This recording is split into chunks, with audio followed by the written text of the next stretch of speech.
Without a decisive naval force, we can do nothing definitive, and with it, everything honorable and glorious.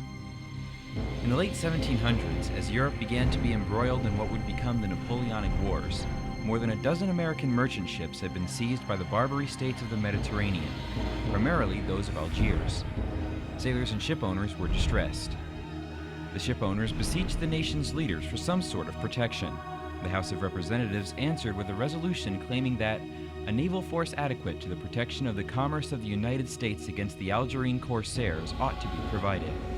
Congress formed a committee who later recommended that a small squadron should be formed in response. The proposal came to a vote in the House of Representatives on March 10, 1794, and passed with a 50-39 vote. President Washington signed the bill into law on March 27. The nation's War Office was now empowered to purchase or build 6 frigates.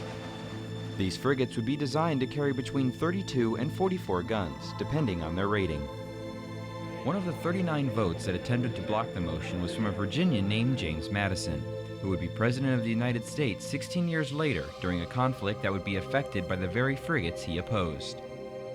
The job of acquiring the frigates was now on the shoulders of Secretary of War Henry Knox, a veteran of the American Revolution. Knox would turn to a shipbuilder named Joshua Humphreys, a man who had already started design on a new class of frigate. The new frigates would play a major role in conflicts to come, and demonstrate a strength in designing ships to be as versatile as possible. Visit Navy.mil/1812 for more information.